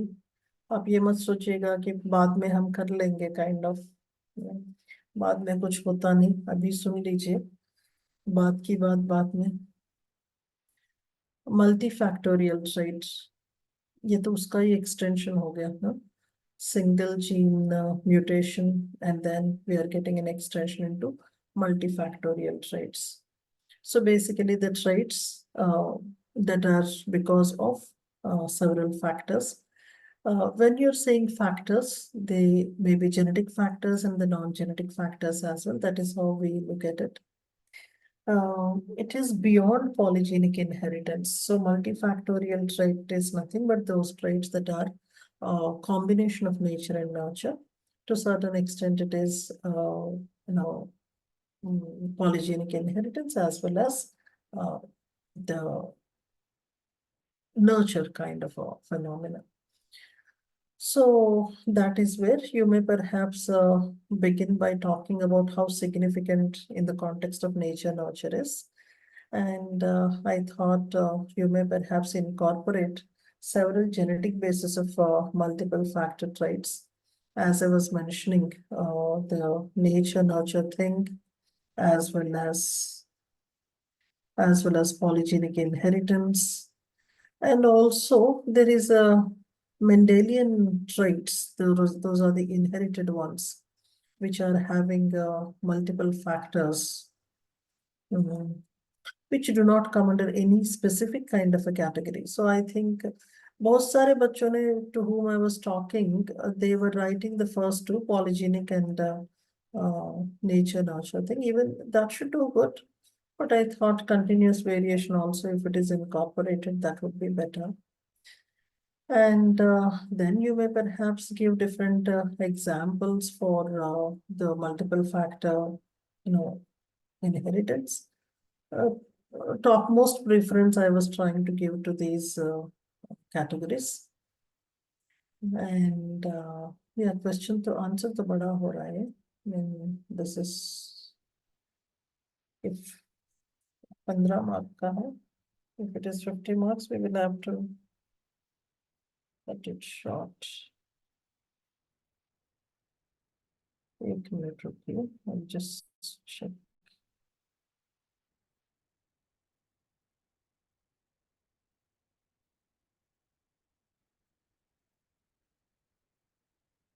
Question number 7. If it is 15 marker, then I think you will have to be slightly judicious about it. So जब आप examples वगैरह दे रहे, यहाँ पर आपका ज़्यादा, maybe perhaps you may give one genetic factor, one cultural factor. Under each of them, you can incorporate. And you may conclude on the lines of maybe what is the population genetics perspective and what are the challenges we are getting in studying of the multiple factorial traits. So that is where we see that because of adaptation, things are changing, because of external influence, things are changing.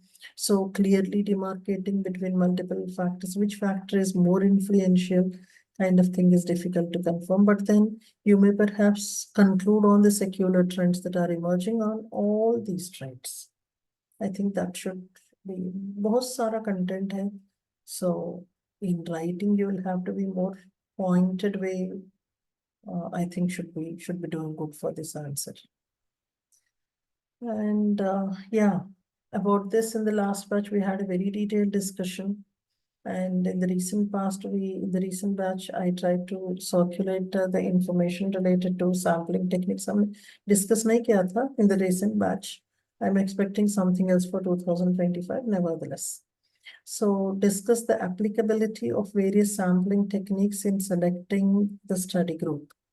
So based on the purpose. So this in the opening statement, you may perhaps talk about how sampling methods are a major statistical tool.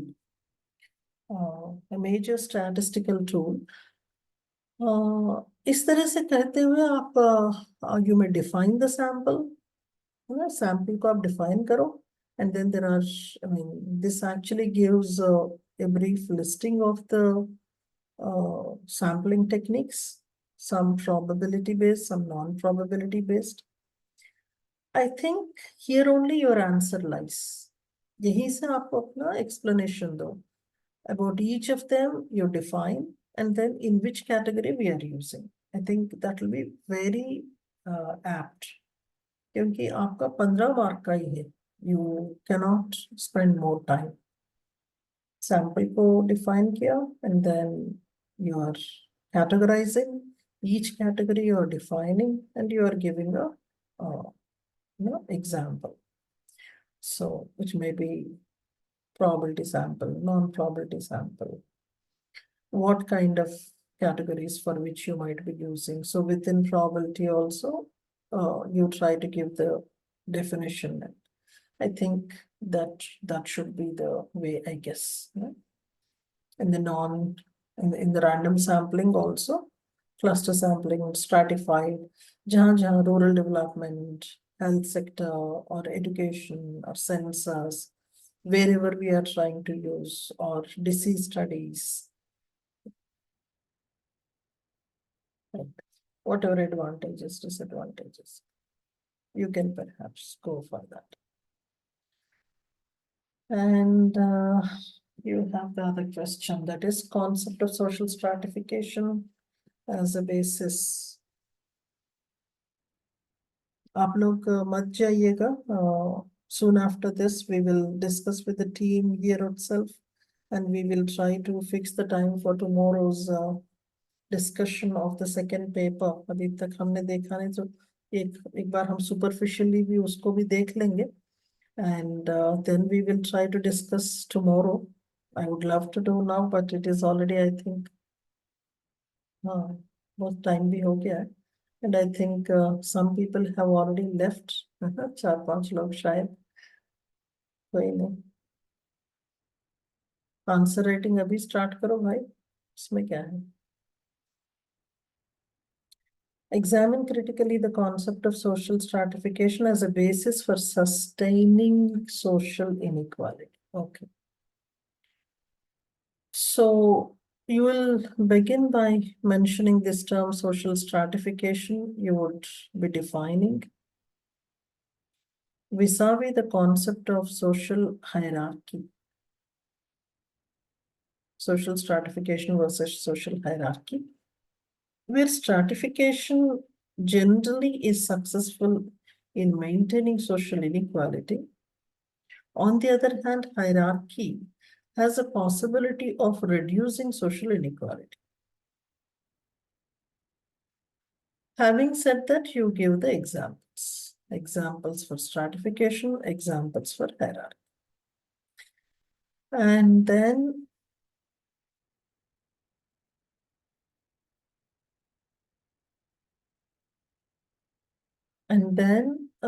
you can take the example of यहाँ पर caste हो गया, race हो गया, इधर तो फिर class हो गया, है ना?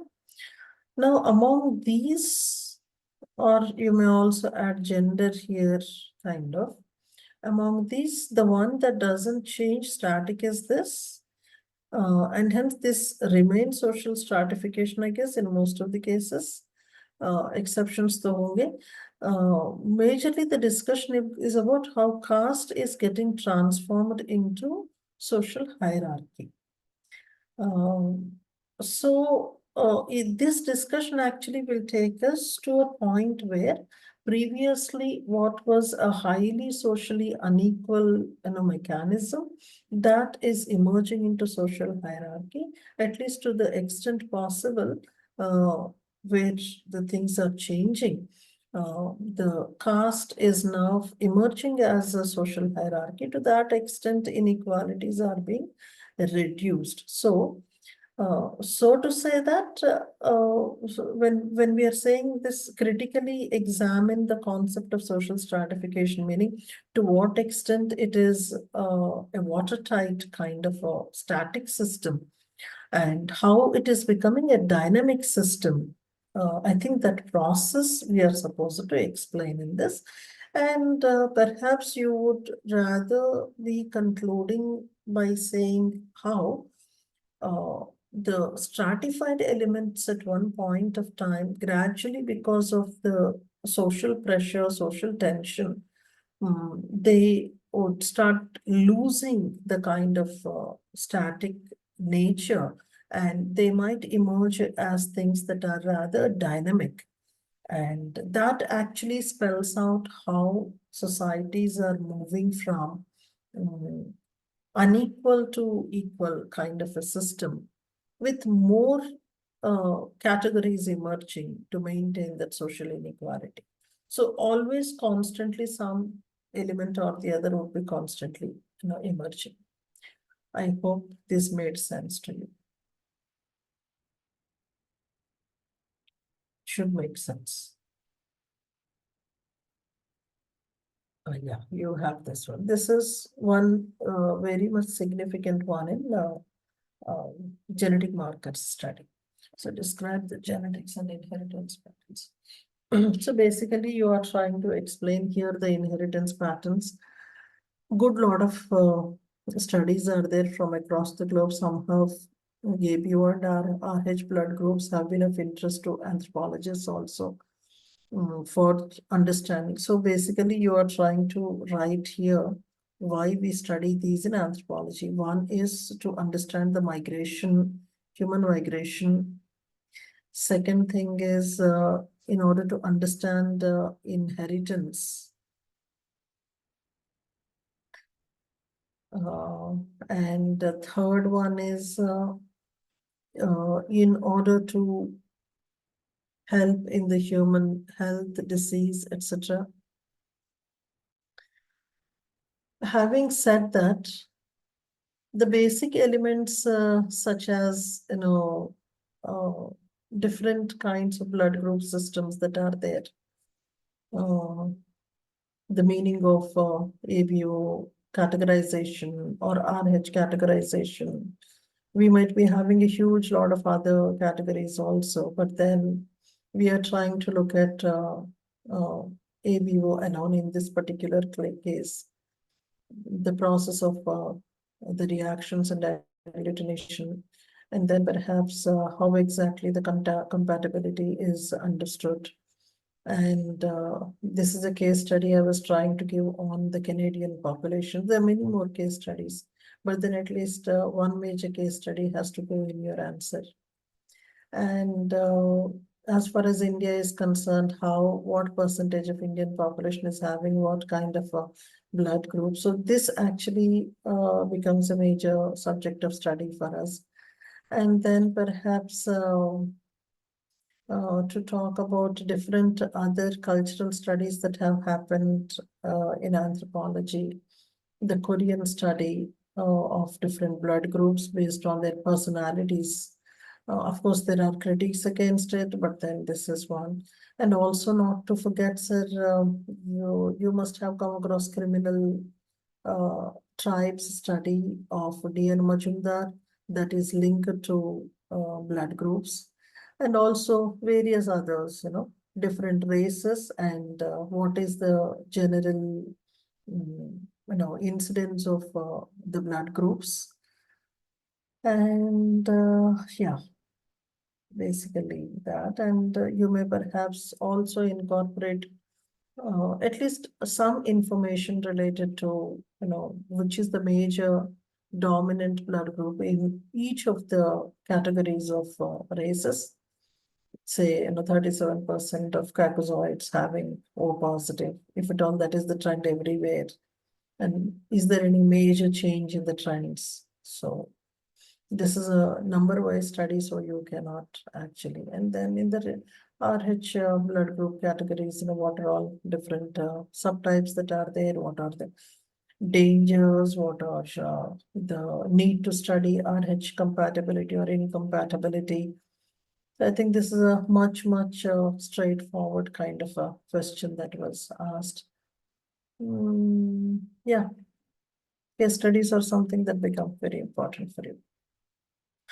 And coming to the last question here, namely how biological and cultural factors in human evolution coincide and synergize.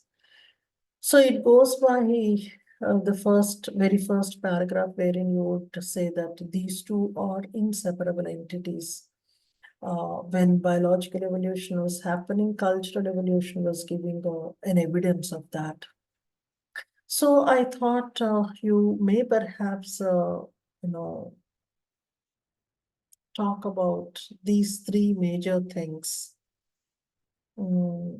especially when you're trying to talk about the hominin evolution, how the temperature adaptation had happened. So this is basically, I thought they become the trends in bipedalism, basically. So bipedalism had happened or resulted into these various mechanisms.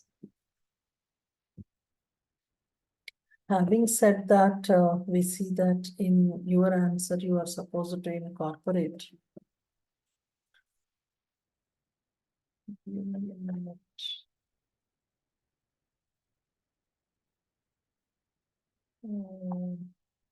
So basically, give me a minute.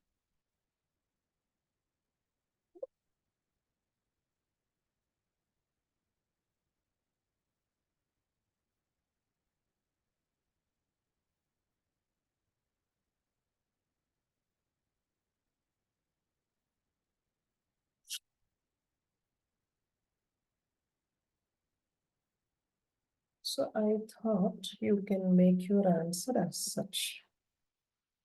Basically, we are talking about hominin evolution, right? The hominin evolution, most of it is based on selection. So you would incorporate bipedalism, tool making capabilities, evolution of brain, evolution of culture. In this process, you may perhaps incorporate what are the trade-offs associated with, and then what are the life history aspects and fitness aspects.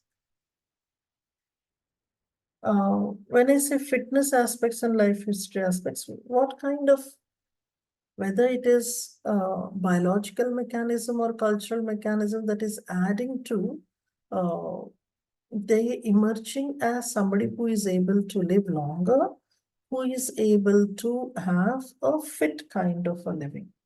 And then perhaps also by default try to incorporate what is the reproduction cost involved in giving rise to the brainier individuals, individuals. And then perhaps I thought you can incorporate something like, what are the various adaptative advantages you have, along with the social interaction or cultural evolution. So let me go back once again. I was saying that these are the two entities that go hand in hand. Majorly bipedalism, tool, brain, culture, these four are the entities. You would explain how bipedalism is linked to various other things. In the process, what are the trade-offs that are involved, and how exactly physical and cultural elements are helping in living longer and having a fit life. So those elaborations are necessary. And what is the reproductive cost? All this actually should synergize into adaptative advantages hominins had in the context of social interactions they had. I think. So that is to conclude that yes, both are us. Definitely, सौम्य, उससे अलावा कुछ नहीं कर पाओगे आप. Sir, team members unnaranడి ఎవరైనా, so that I can fix up here itself.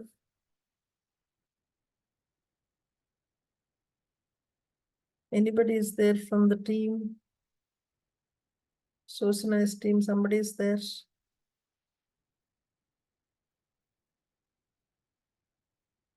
I hope people are relaxing. In the meantime, I will try to. ये तो पेपर आ गया है.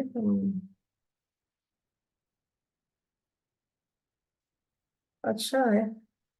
PVTG's digitalization. No, but I was trying to make a mention. Wow, wow, wow, wow. बहुत अच्छा paper है. Wow, very nice, very nice, very nice. Those of you who had completed 2 days ago, आपके यहाँ से भी बहुत सारा निकला है ना? Yeah, I am pretty much excited to talk about this. Srilata, can we have session India time morning 9:30? आप एक बार fix कीजिए, and then perhaps you can keep us posted about it. We will be ready with, I will be ready in the morning. आपका time 9:30. ठीक है?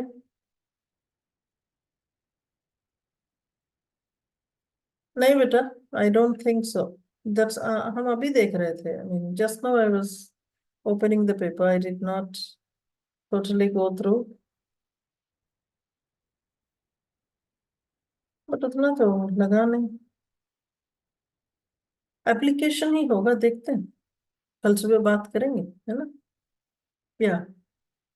9:30 in the morning should be fine, I guess. So accordingly we will. ठीक है? Yeah. चलिए, बच्चों को post कीजिए, link दे दीजिएगा, and then perhaps Have a great time. Thank you, Bachalok. You have all joined and have a good time. See you.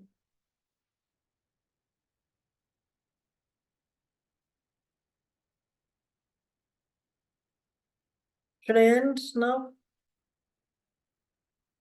Yeah.